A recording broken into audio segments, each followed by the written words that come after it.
So when we have that thought, I'm not ready, that's actually fear talking, AKA fear is talking louder than your intuition. And what that's going to do is that's actually going to contribute to a giant spiral of decay and a giant spiral of preventing you from actually having the life that you want to live. I don't wanna talk about the emotional challenges that I've been facing. I don't wanna dive into my vulnerabilities. I don't wanna feel exposed.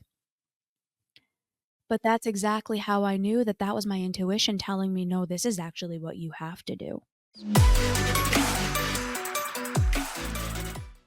Hey everybody, it's Bianca. Welcome back, Evolvers. It's Emilia. We are very excited for this episode because this is something that you and I hear from so many clients who are on their evolve journey and people in the community too. We've had so many people reach out being like, I'm on this growth journey. I'm trying all these things. I'm trying to learn, but I'm having a really hard time understanding what is real and what isn't. Is this intuition? Is this like me starting to finally trust my intuition and hear what my intuition is saying? Or is this fear? Is this an old conditioned part? Because they look so similar. They Mm-mm. feel almost the same in our body, and it takes getting really nuanced to Mhm. understand the differences and how to tell the differences. So, I guess I know you have a story that you want to share that we're going to use as the case example for this. So, do you want to just dive right in? Before I dive right into that, B, I think one of the breakthroughs that has been so pivotal for me in understanding the difference between intuition and fear, because I've always had a very strong intuition looking back on my Mm, life. And I'm very blessed with that. But in that, I didn't realize the challenge for so many people that do not have a very strong intuition. It's like a skill, right? Just like anything. You exercise it in the gym, you have to build it. It's not just, it starts, but it doesn't build without you proactively building that too. So what I most want to people say, don't have it. right, and we don't know necessarily where we're actually at because a Yeah. lot of us will unconsciously avoid feedback around this topic. And that attributes or that contributes to not being able to get in the intuitive gym, for lack of better words, right? So, Yeah. I want to say the foundation of intuition for everyone listening and joining this episode with us, this dialogue, is it starts in the building of a sense of self and a connection to those parts of you that are true self, truly intuitive, and like the natural essence that is you, right? So that's the starting point. And I had a run in with my intuition really early on in Alan and I's relationship that I want to share because I know a lot of people have come to us, and intuition is one of those things that when it comes to making a really big life decision or a really meaningful, impactful decision that maybe has a lot of risk involved, that's usually when our intuition, we call to it because there's just so many different elements and we're trying to get through and make the best decision for ourselves. And that's where intuition is so powerful as a tool to leverage. However, when many of us don't develop it, it really feels like we're out of control. It can feel, what clients have described to me, like um so much uncertainty, and it feels as though you don't know how to trust yourself, especially if you're a trauma survivor, right? So when Alan and I first were getting together, it was like probably, I would say, anywhere between 3 weeks and 3 months at the very beginning of our relationship. It was very early on. And for anyone who's a new listener, Alan is my partner. We've been together for a little over 5 years now, and since day 1, we were practically inseparable. I might add that Bianca, was the one that introduced us together, and there's a whole backstory there that we love hearing. And with It's a that good being story. said, it is a great story. Definitely groomed through our podcast to find that. But with that being said, there was one very distinct moment that Alan and I had, which was he and I were sitting in my bedroom and we were masterminding, we were talking about stuff, and um there was this moment, I don't recall specifically what he was crying about, but he started, like, boo-hooing and weeping, and, like, I for the first time, I shit you not, like, saw tears come out of his eyes, and I was now, granted, I need to give a little context here. Yeah, you need to give the backstory a little bit, Em. Now, I growing up in my family household, like crying as many households have experience with, crying, especially when it comes to men, was just like an absolute no-fly zone. So I only saw my father cry like very without trying to like hide it or conceal it when his father had passed away. Now his father passed away of Alzheimer's, and that was a whole, the spirit is kind of gone before the body is gone, for lack of better words. But that Yeah. crying that I saw had seen in my dad, right? It was shocking. And so I grew up with this whole belief system that men don't cry, right? Unconsciously, consciously, that was modeled in my upbringing. I didn't see my brother cry. If I did, it was because I took his bicycle or I beat him at something. But it was more so angry cry, right? But that was when we were very, very young. Mm. When you come into this quote unquote maturation phase or you're in your adult years and you start crying, that is just a no-fly zone. That means essentially the narrative that was built within my head was if a man is crying, the man is weak.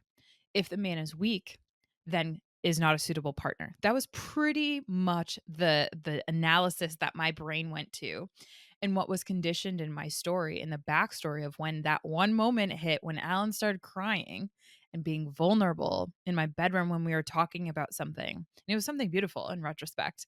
I literally and I tell this story often. I was, like, so into him before, and I was immediately, like, even sexually, like, so turned off. I was like, "I don't think I could ever be with this man." Like, You there got was the that ick voice. so bad. Exactly. I got this such ick, like, I could feel it coming up in my body, and it was just like, this disgust feeling that came through, and Mhm.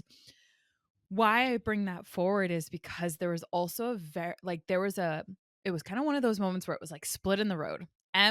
You can console this man and work through your crap around what this all means in your life, and you can continue this relationship and build what what could be built here because intuitively you've gotten the ping that he's your dream partner. Like he is the partner that you've been working so hard to earn. And Mm. that intuitive ping has come along the way, but then here we are with a man that is crying, that is getting vulnerable, that is actively seeking consolation. And I'm over here, this like armored, feminine, really empowered woman saying, like, do we want to go that way? Because that way we've never been before. We've always been with men who are toxic masculine, who don't know how to cry, who don't have a teaspoon of vulnerability within them.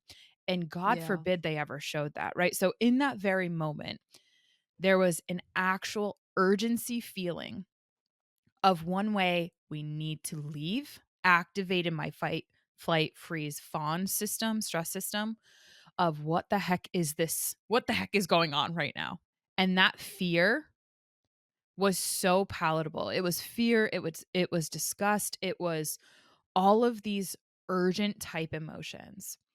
And the key that was here was the question that came from that intuitive voice, which was really curious, which was showing what my options are. I can go and console. I can and get vulnerable. I can connect with this man. I can relearn my entire world for the sake of building this relationship, even though but prior to that, vulnerability like was not a thing. Or I can turn away from this one moment and my life will never look the same.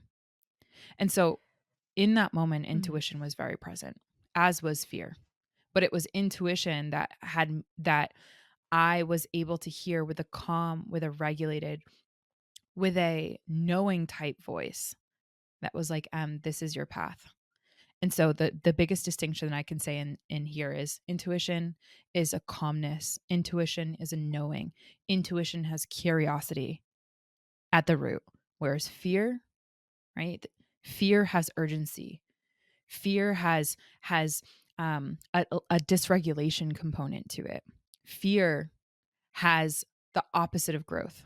It wants you to run Mm. away from growth. So Your fear is old conditioned patterns. It's old conditioned narratives, it's old conditioned belief systems.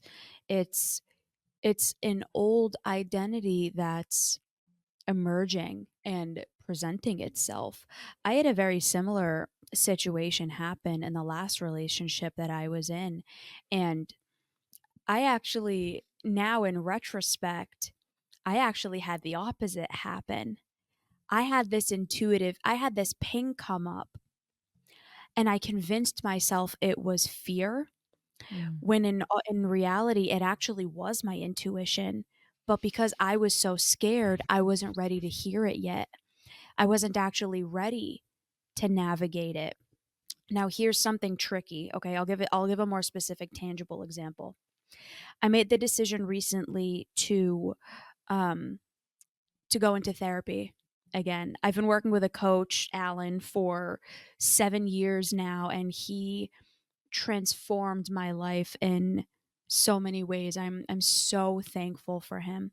And I had after a conversation that he and I had last month, it was so abundantly clear to me that there's so much inner work that I haven't done yet that I thought I did and that I it revealed itself. I'm in a new place in my life and I was able to really understand, okay, this is the next layer. This is the new thing that you need to do. mm, And there was this there was this huge feeling that came up within me that said, "It's time. You need mm, to work on this." And it was terrifying. I was scared shitless because all of the thoughts and all of the voices coming up in my head was, "Am I capable of this? Do I mhm. actually need this? This is gonna be too much."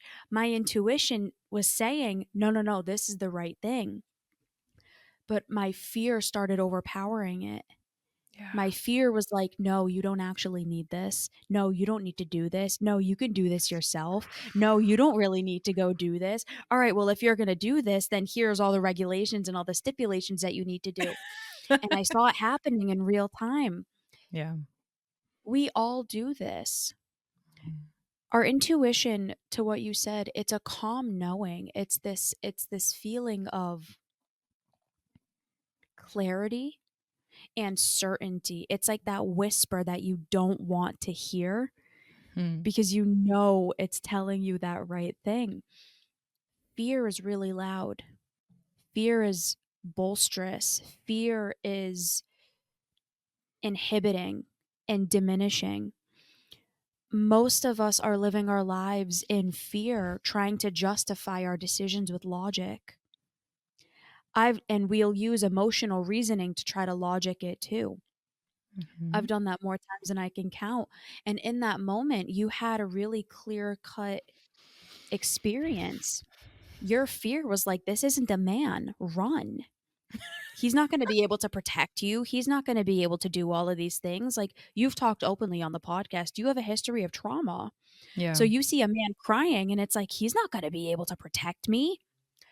But then intuition came in and it was like, no, this is the wound that you need to heal because this Mhm. actually is a real man.